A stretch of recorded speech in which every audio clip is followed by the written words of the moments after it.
Hello, everyone. I am, as I've mentioned, I am a regional vice president of brand partnerships at iSpot TV, a media measurement company. I'm excited to be here with Alison, sharing the stage. We've had a bit of a chat about her background. She's been at Visa for 5 years. Is that right? Okay, great. And so before we dig in, a little trivia about Alison. So Alison lives in Austin, Texas, a little oasis of culture, music, and food, of course. So I was hoping Alison could share a little bit with us about her favorite place in Austin to recommend. We were having this conversation. It started out as like, what's your favorite barbecue? And I thought, I will start a fight. In Austin, barbecue, well, in Texas, right, barbecue is not something you mess around with. There's a couple things that I love about Austin. One thing is, if you guys have heard of Austin City Limits, ACL, it happened last week and then this weekend, and you get the most amazing artists in town. And Austin is just this beautiful blend of greenery, kind of small town vibe. At the same time, it's a major tech hub. You know, like Visa, it's one of our largest offices globally, which you wouldn't think about. But it's just this lovely place. I also don't have to pay for parking, whereas in our other cities, you have to pay for parking. So I really like those little elements. But the music scene is amazing. I'm a distance runner, so I love being able to just run through those green hills of Austin. And the barbecue is fun. Your plate is actually a piece of wax paper on the table. It's literally how they serve you at some of the places. So it's a great place to live. Highly recommend. It's awesome. And you say y'all within weeks, even if you are from the north.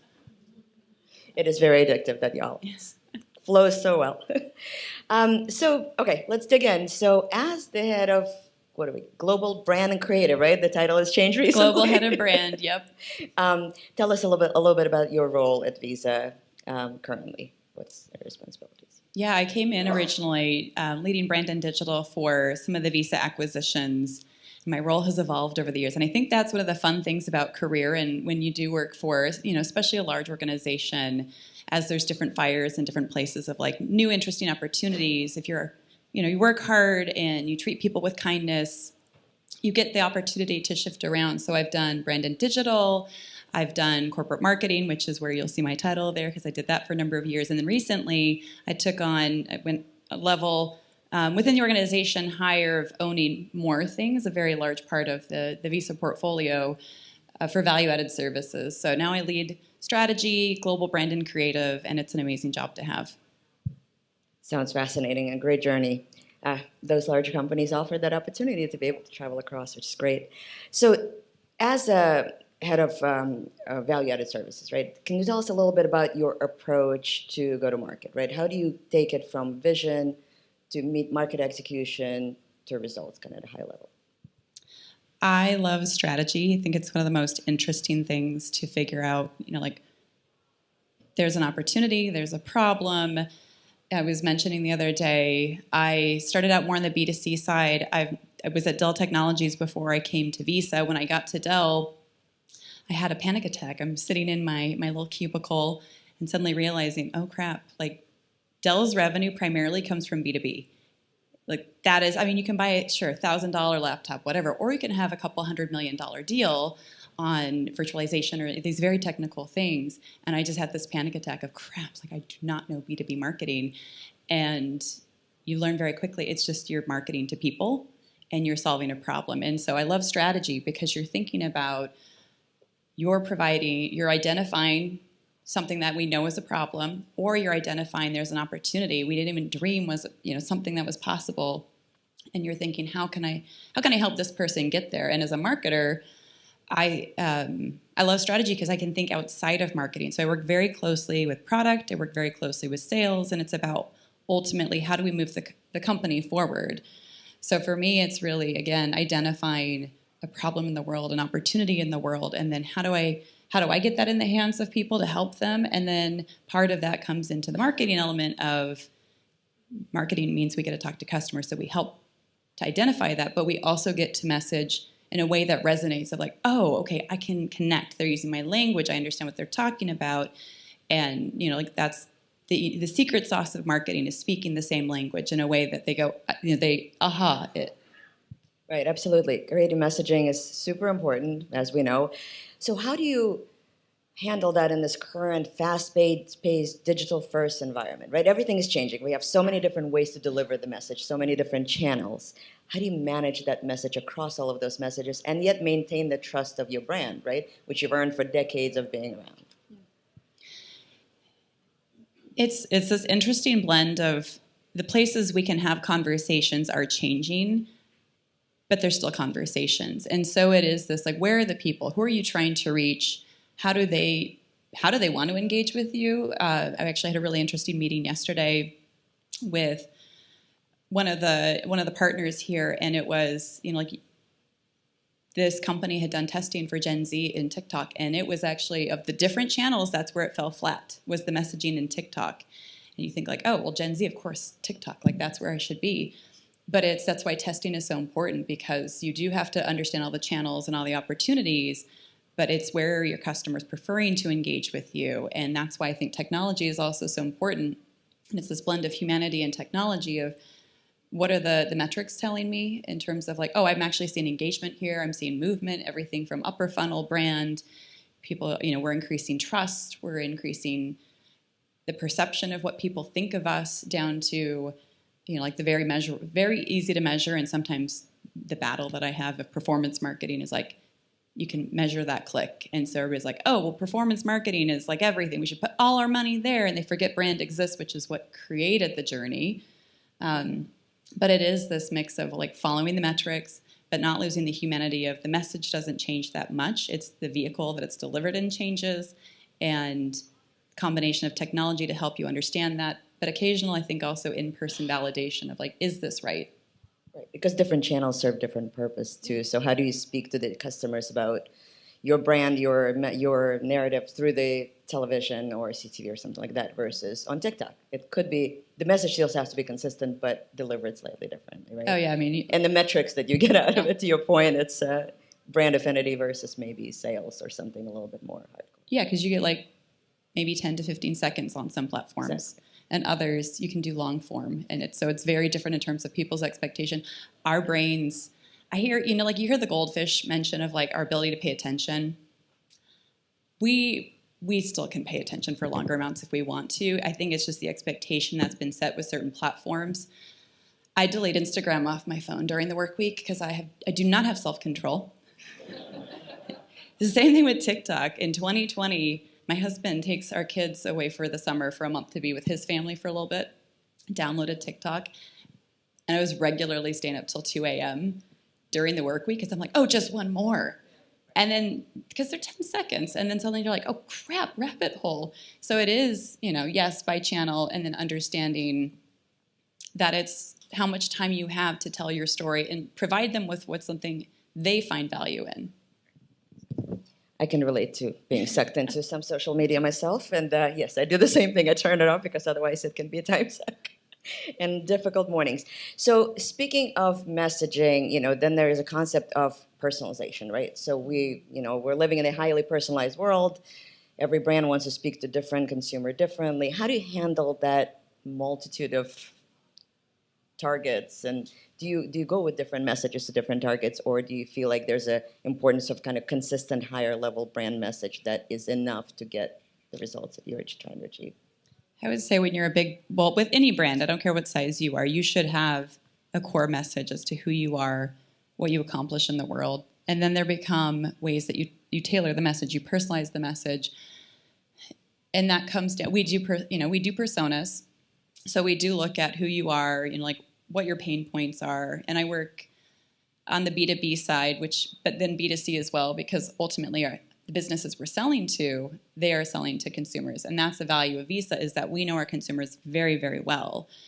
But it does come down to, like, your big brand, you have a key message, you should know who you are. You should evolve, because I hear some people say, like, oh, your brand, you should just always remain true to it. And that's correct. But who Alison is, 20 years ago versus who she is now has evolved, has changed, and your brand should as well.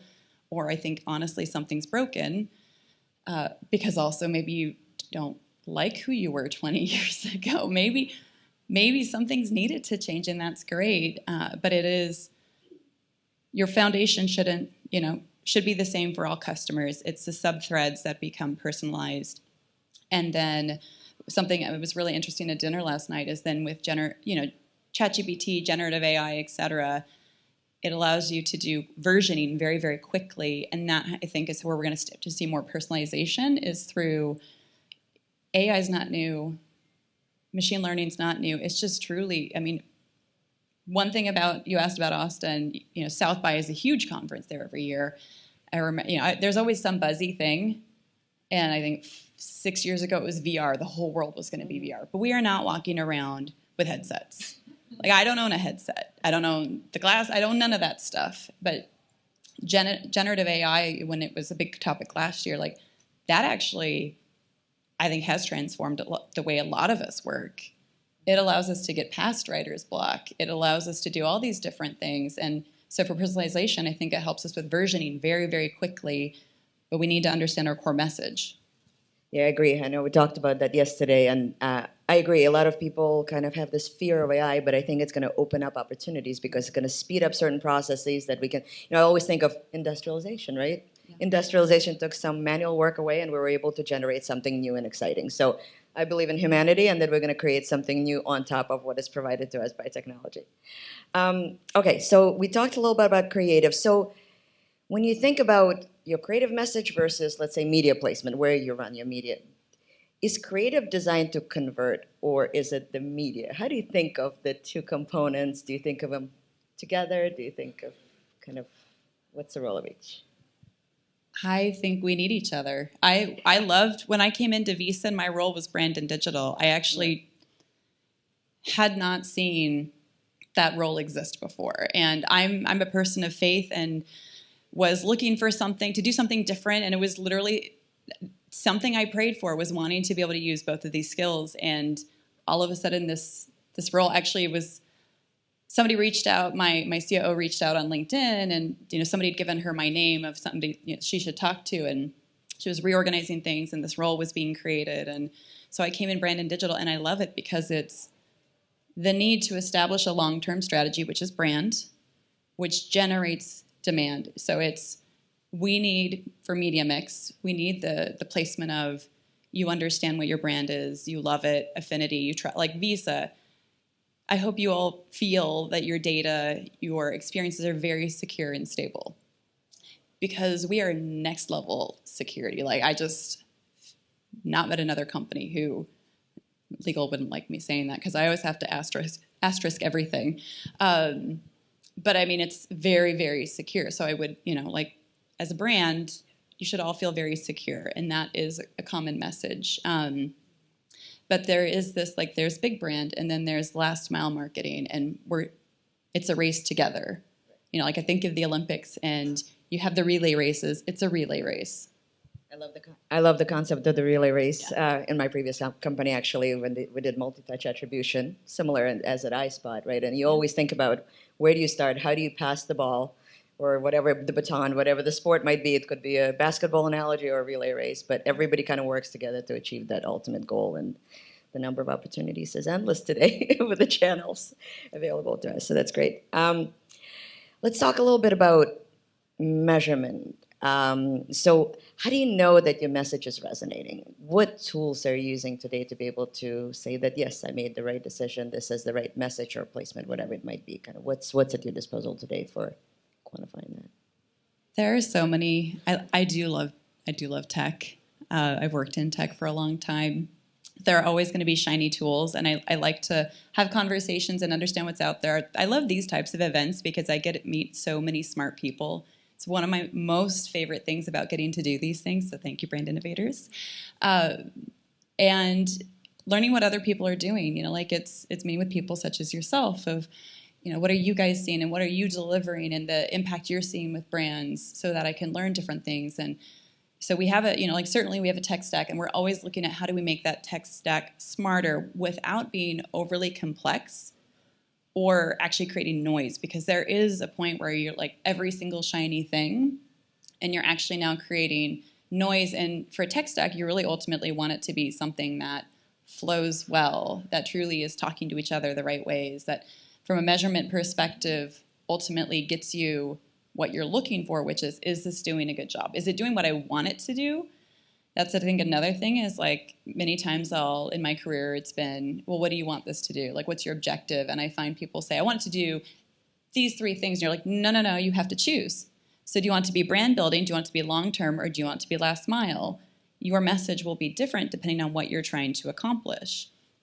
And so I think it's understanding that, how do you measure it? It's having the right tech stack.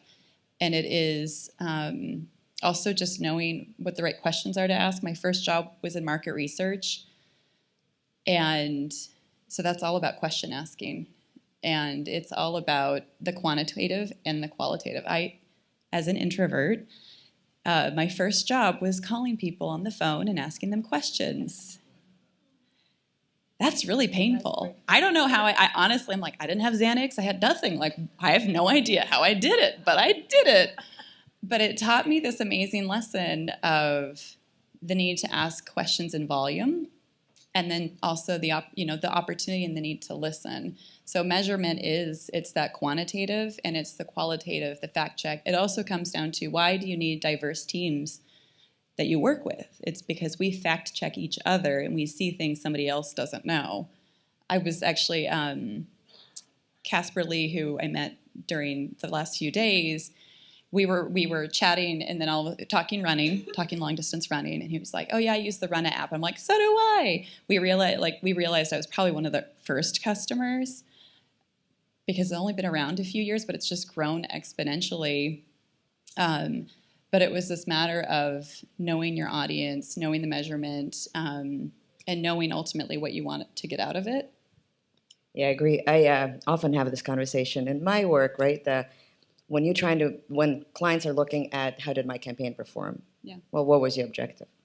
Did you set a different objective for this campaign versus that? Because depending on that, that's how you measure it. You can't run an upper funnel campaign and expect lower funnel results overnight. Yeah. So that's a common conversation. But I think also the interesting thing is, to your point, there's so many different measurement tools. I see a lot of marketers struggling with trying to figure out, where do I go? What do I look at? Why is my media mix modeling tell me one answer, and then my other platforms telling me a different answer? How do you reconcile all of that? How do you place them in the right part of your measurement framework to achieve the results and to continue to evolve that? So it is tricky. And sorry, I guess I didn't. The follow on to that was with this app. I was live feedback to Casper yesterday. I was, he's an investor in that company now, and I was telling him, like, oh, I love the app. Here's the things I don't love about it anymore, but here's the things I'm like super fan on. And so that's the live touch. The media mix. Again, it's a blend of connecting with the smart people, and that is the people who have the technology, and it's the people who use the technology. So whenever I get a pitch, I want to know, who are your other clients? But I also recognize, as a big brand, when I worked at Dell, I would see the Dell logo all sorts of places of like, we work with Dell. And I think, okay, I worked at the corporate level of marketing. There's a lot of different, Dell's massive. Coming to Visa felt quaint because it was 160,000 people when I was at Dell, and Visa was like 20,000. So it sounds really weird, but it felt quaint. But I would see the logo everywhere, and I think, we don't work with you. But that doesn't mean they didn't work with Dell. They just didn't work at like this level. But I do love validation of, I'll reach out to friends and say, like, hey, do you use this, and what do you think? And it's working with the smart people who have the technology, who use the technology, and then seeing the output, because we should be enhancing our tech stack to understand where are people consuming media, what's the right mix. Again, AI, I think, is going to help us be smarter and faster. And then we layer on with our human brains that only our human brains can do, that next level of thinking, elevated thinking. It's always art and science, right? Yeah. It's never just one or the other. Intuition is great, but it needs to be validated and then picked up with the art on the other side. So that all makes sense. So one more topic that is top of mind for many brands that I talk about is, and we touched upon that a bit, conversation between CMO and CFO. Everybody needs those media dollars, marketing dollars. How do you have that conversation to get those dollars available to you that you could continue to grow your brand? This is one of those things that I've seen personally in my career in the last few years, it feels like it's been an uptick. Marketing has this constant, depending on the company you're at also, but this challenge of proving our worth, proving our value. I hate saying this, but when you think about when economies get tough, a lot of times you see HR and marketing are the places they cut. And there is this need to, again, how do people even know you exist? It's because of marketing. A billion years, not a billion, but many, many years ago, when there was one product, you didn't need marketing. You needed people to know that, like, oh, you sell wheat or you sell clothes, but you didn't have to compete against others. And now there's a lot of competition. And so brand is critical. We are your first hello. We are why you continue to purchase, from that company, why you want to engage, why you feel good about it. And so what we do as marketers is critical because we are the sales engine. Nothing makes it to sales without us. We just aren't always, because, from a sales perspective, we're not the last mile. Sometimes we are underestimated. And so it's critical to building a relationship with our chief financial officers, our chief executive officers, to make sure they understand the value. And I think my boss has done an amazing job. Like, she has just created this amazing trusted relationship and been able to secure funding. As with measurement, we've been able to demonstrate leads that come in and deals that are getting closed and deals that we're touching. And for us, it's not, we talked measurement. Some things we can measure. Some things we can say, like, oh, we touched this deal along the way. Others we can't, but we can see, a lift in something. We can, or verbatims, right? Like, some things take a while to, to kind of settle in and show you the impact. So, and our sales cycles on the really big deals can be 18 months. So that's even trickier from a measurement perspective. But it's even down to, like, marketing assisted. Maybe we worked on a big client pitch and you can't see a digital click there, but we know we were part of the journey. So CFO, CMO, it's critical because the way we get our money to do more, to create more sales, is by having that trusted relationship and using the measurement we can and bringing them along, full transparency, bringing them along for the journey. Yeah, that makes sense. And it's trust with the consumer and trust with the executives, and it completes a full circle, right? I'm not sure how much time we have left. We're still okay. Why don't we take a few questions if anyone has any questions for Alison? Okay, so the question, I believe, was activations in I was going to say FY25, fiscal year 25, 2025. Is that right? Did I catch that? Okay. It's one of those, if like, what can you dream up? And so Delta had an amazing, at South by this last year, I think Alicia was here the other day. She was at Adweek the other day. Delta had this amazing, amazing experience at South by this last year. And sometimes it's the things we don't even dream up. And that's also why I love working with agencies. Like, I have my own in-house agency team, and we work with out-of-house agencies. But it's this, like, creativity that comes out that I don't know that we can do alone. And I have a colleague who I love so much, former colleague, and she taught this method of throw out every idea, which starts with the worst ideas that are so ridiculous, because it creates comfort that you've thrown out what you think is just the most ridiculous thing ever, and all of a sudden everybody feels like it's a trusted, safe space, and anything else, either people will be like, oh, she meant that was ridiculous, but actually, like, get those juices flowing. So in terms of activations, I don't even know if I have, to be honest, I don't have the answer, because sometimes it's the little things that people come up with. You're like, oh, I never would have thought to do something that was immersive. Like, we have a cool, like, something that felt real at one of our recent conferences that we attended, where, you could pay using your phone for these different things in a vending machine that were not necessarily like headphones or whatever, but you could have a payment experience, and we could help you feel what it looked like in real life, and then explain. We had, like, Magnetiles that had things printed on it that you could then understand the tech stack, because Visa is a technology company, not a credit card company. It's a technology company. All the stuff that's happening in the background to power the ability to tap to pay. Next time you guys are paying for something, think about the fact that these systems have talked to other systems. They've talked from the merchant, the business you're at, tapping your card or however you're paying. That has then talked to the acquiring bank, the issuing bank. So that means the business's bank, your bank where you have your money, to all say, like, does this person have money? Are they good for it? That's all happening in like 1 second. And if slow connection may be longer, but it's not because of us. It's insane how fast that's moving. The guts that you have no idea are making this happen. So sometimes it's the activations that bring something that feels very conceptual to life and feel very tangible that, like gives people the ahas of, oh my gosh, I had no idea. Technology keeps helping us to be more creative, right? And giving us the tools to be able to build upon, which is really exciting for me. Anyone else? Or Any other questions? Okay. Well, I just wanted to, one more from me, if you don't mind. So yesterday I attended a session of Women in Leadership where Alison was on the panel. These amazing women across the industry that have been super successful, and it was amazing to hear everyone present. But would love to hear you speak to this group and give your advice to the future female leaders. How should they take their path forward? The future of female leaders, it's determination. Current female leaders, right? Current and future. It's Current and future. Determination, I think, is a big one. It is curiosity, and it's relationships. Women are uniquely geared around relationships.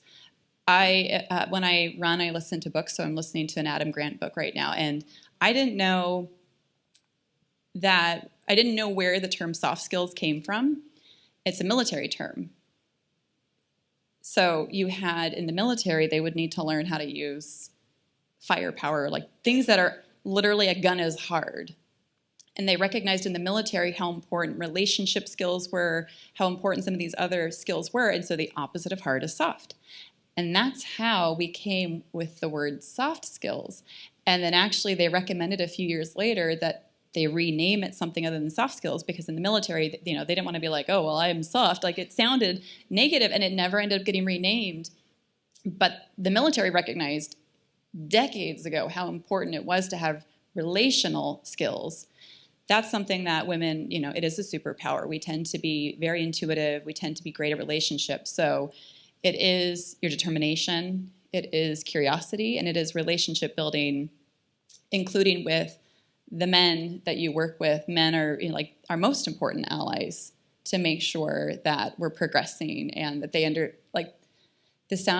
not going to out any companies, but I have found out at multiple companies that I was underpaid.